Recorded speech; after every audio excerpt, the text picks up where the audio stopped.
Welcome to another episode of Serial Killer Files by Skoob. I'm your host, Arthur Morgan, and today we're diving into one of Australia's most disturbing criminal cases, a story that shocked the nation and left scars that still haven't healed. This is the story of David and Catherine Birnie, the couple whose names became synonymous with pure evil in Western Australia during the 1980s. What makes this case particularly chilling isn't just the brutality of their crimes, but the twisted dynamic between two individuals who found in each other the perfect partner for their darkest fantasies. Like other infamous killer couples throughout history, the Birnies represented a dangerous phenomenon. Codependent deviants who used rape, torture, and murder to fuel their perverted relationship. But this story begins long before the murders that would make them notorious.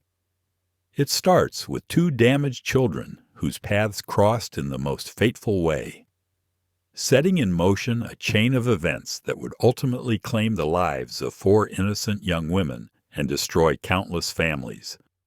To understand the monsters they became, we need to understand where they came from. David John Birnie was born in Perth, Western Australia, in 1951, into what can only be described as a breeding ground for dysfunction.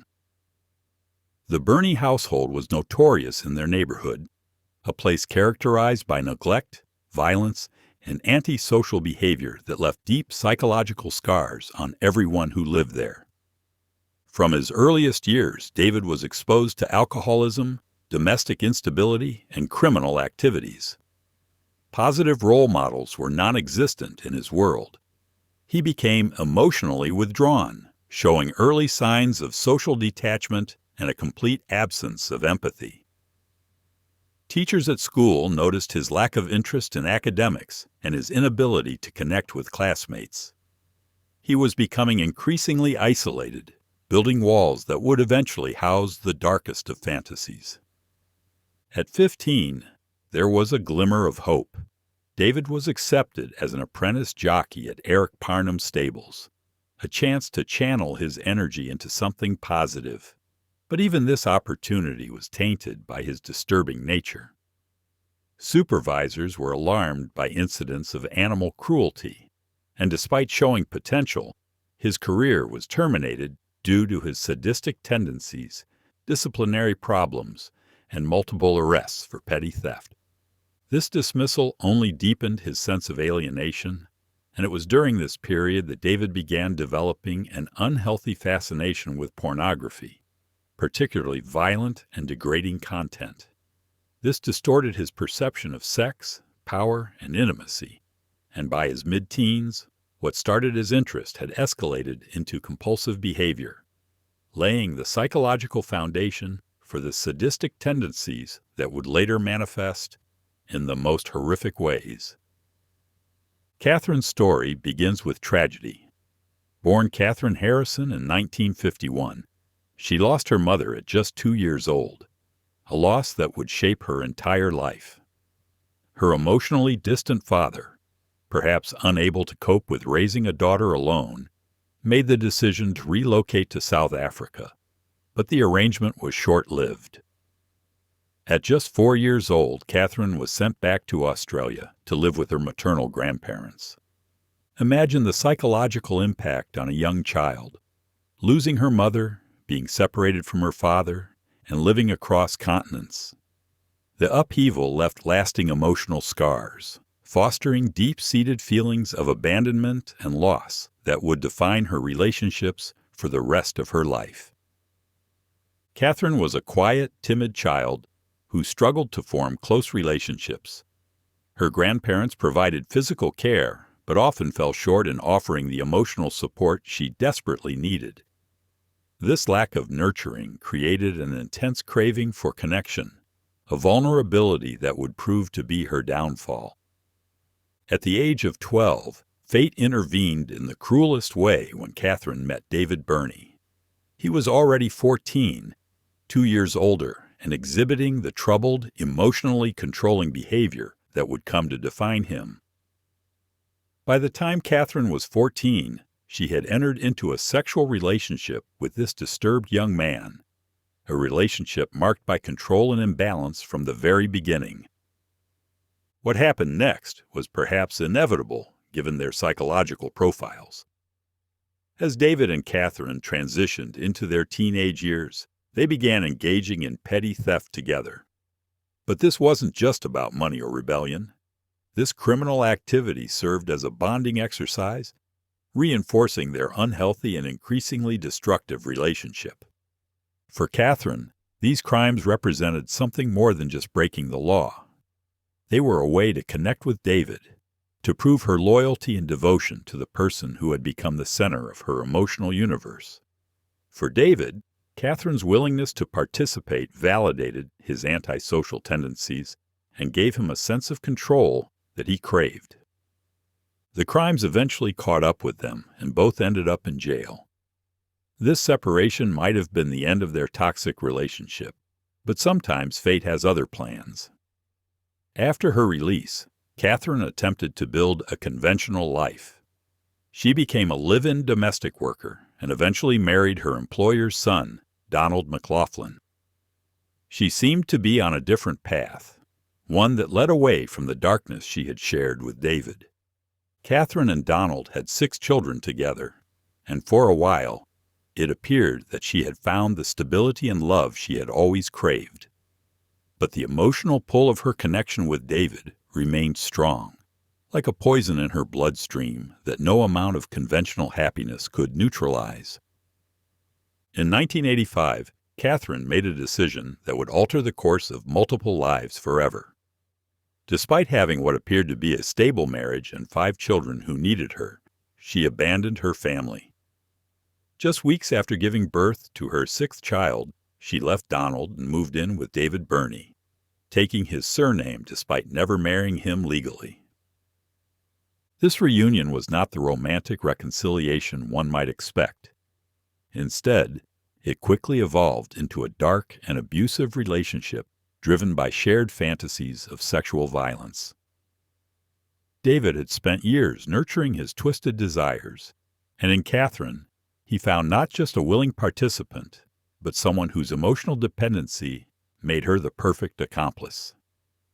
Catherine's decision to abandon her children reveals the depth of her psychological entanglement with David.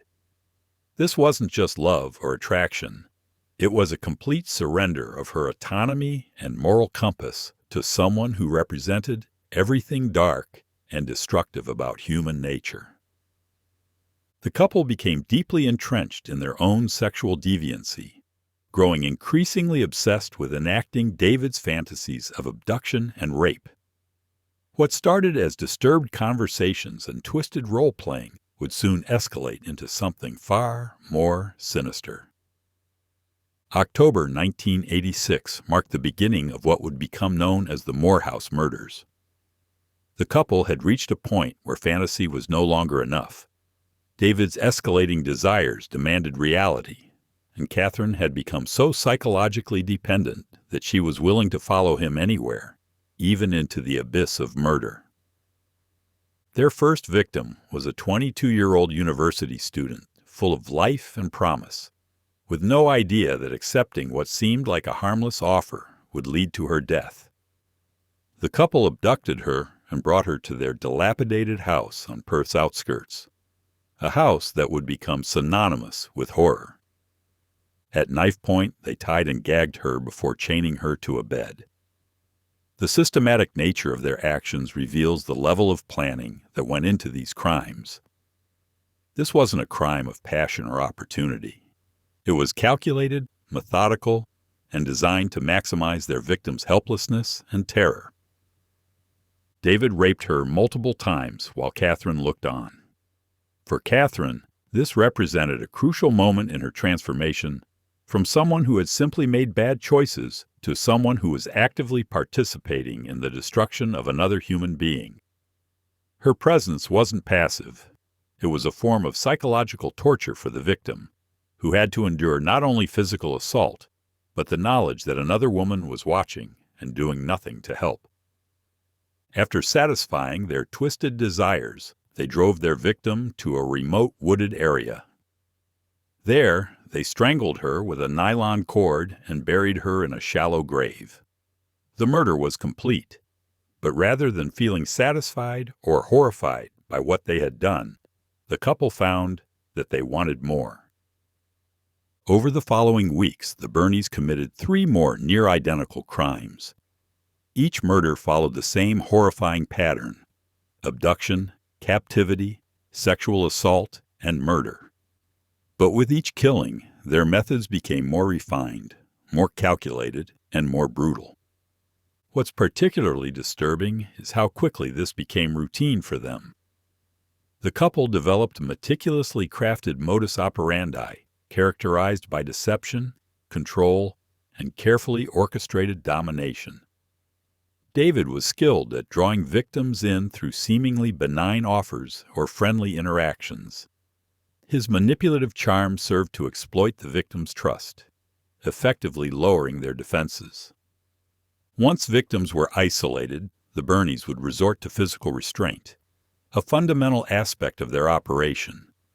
Victims were bound tightly with ropes or chains and gagged, ensuring they were rendered both physically helpless and unable to call for help.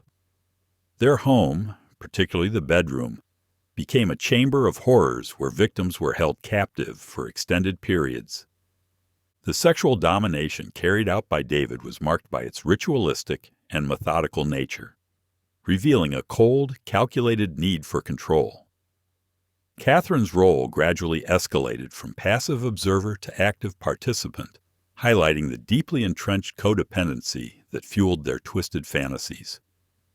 Catherine Birnie's transformation from bystander to killer is one of the most psychologically fascinating and disturbing aspects of this case. Her involvement went far beyond merely being an observer. She became an integral part of the killing machine, driven by her emotional dependence on David and the psychological manipulation she underwent. Initially, Catherine was a silent spectator, standing by as David kidnapped, restrained, and sexually assaulted their victims. But her silence during these brutal acts served as tacit endorsement of the violence. Her presence reinforced the criminal actions through acquiescence, making her an essential component of their mechanism of control and intimidation. The turning point came with victim Susanna Candy, who resisted being strangled. David, perhaps as a test of loyalty, or simply to further corrupt Catherine, challenged her to demonstrate her devotion by completing the act of murder herself. Catherine complied, marking her crossing from passive observer to active executioner. This wasn't coercion through physical force.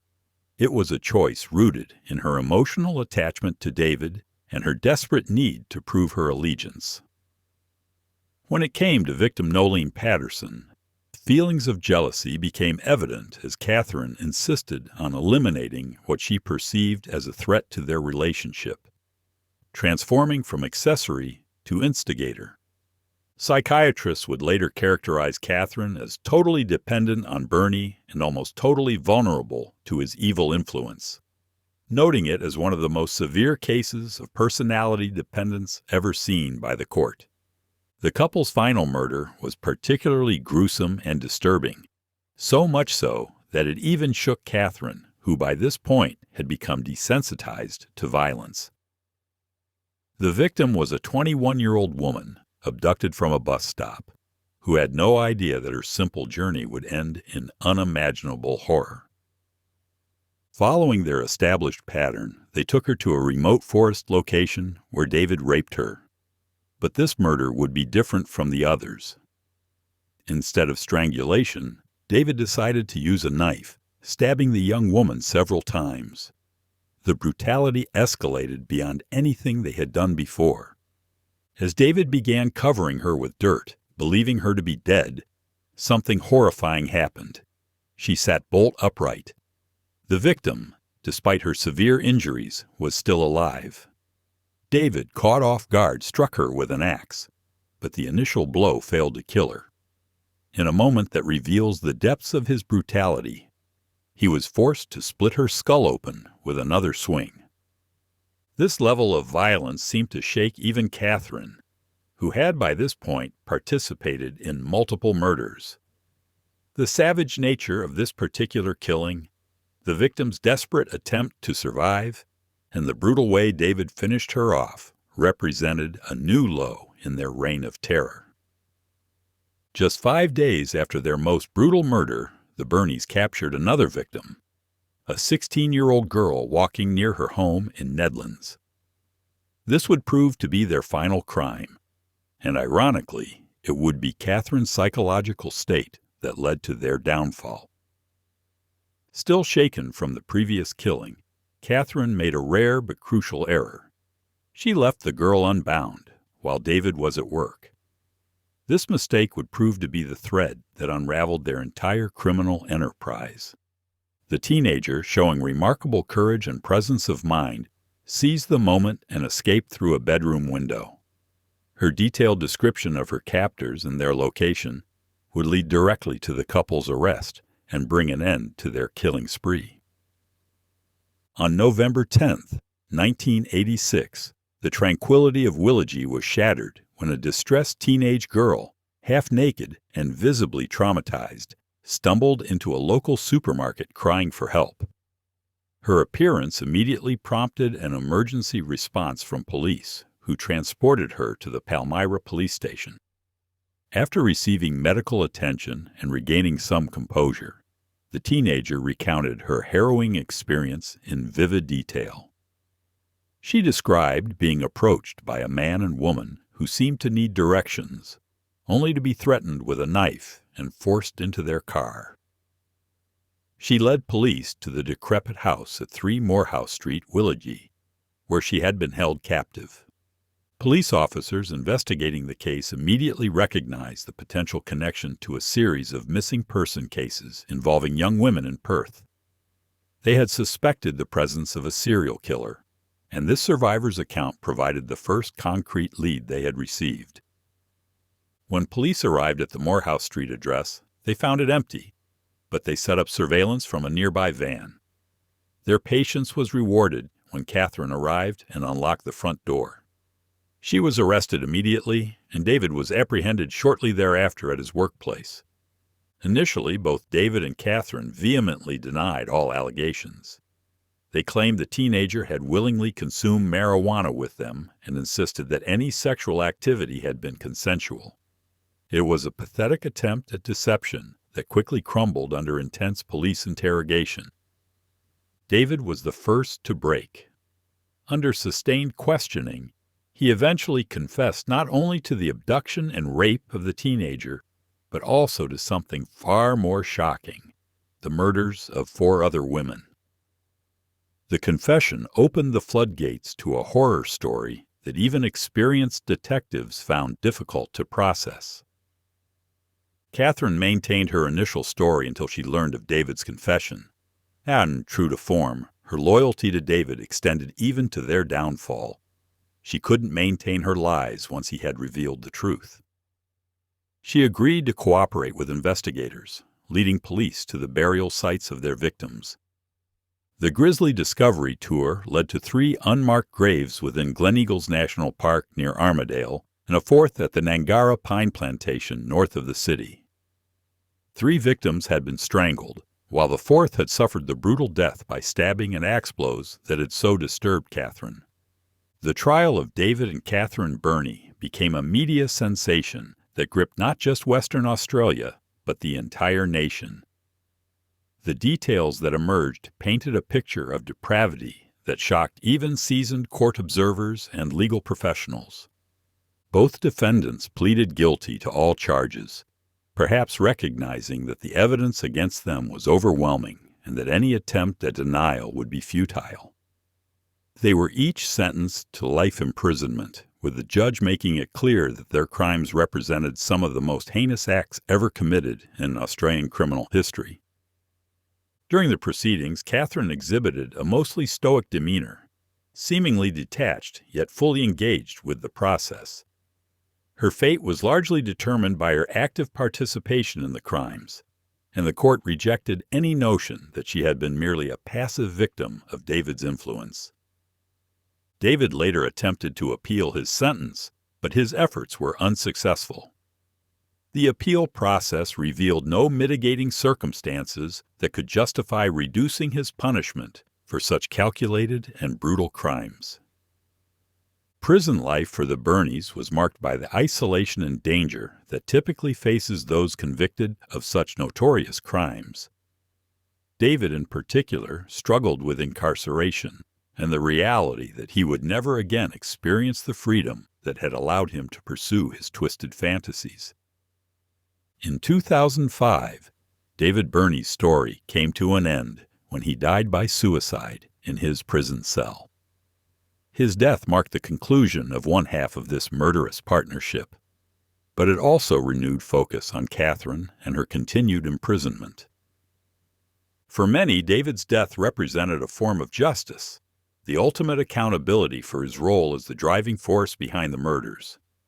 However, his suicide also meant that he would never provide complete answers about the full extent of their crimes or offer any meaningful explanation for his actions. Today, decades after the murders that shocked Australia, Catherine Birnie remains incarcerated at Bandy Up Women's Prison. Despite having served well beyond her statutory minimum sentence, she has never been granted parole and shows little prospect of ever being released. According to prison officials, Catherine has become a model prisoner, described as little old granny that goes about her work in the library like a church mouse.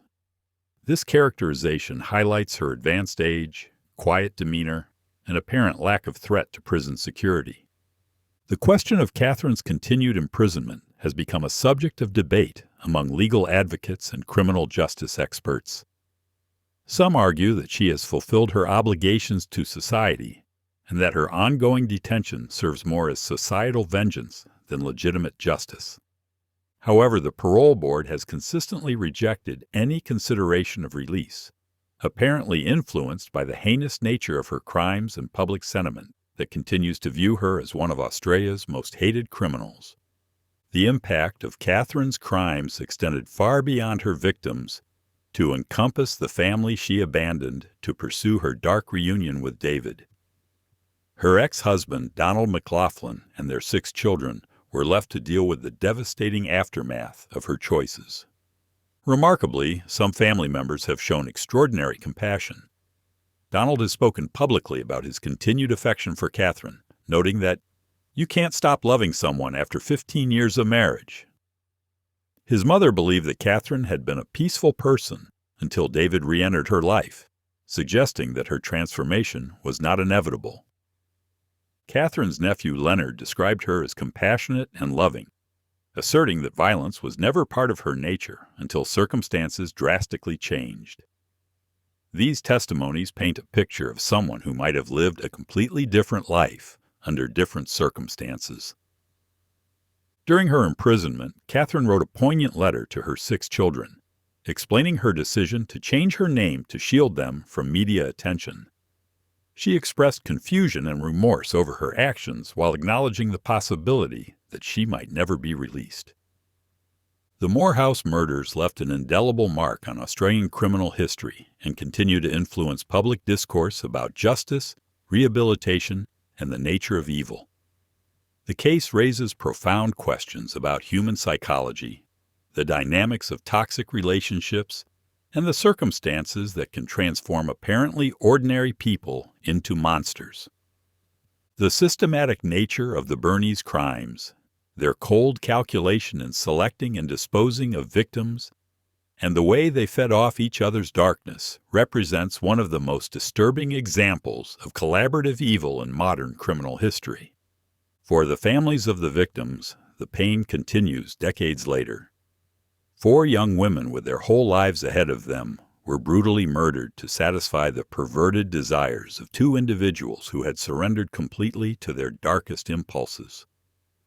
The case also highlights the devastating ripple effects of such crimes.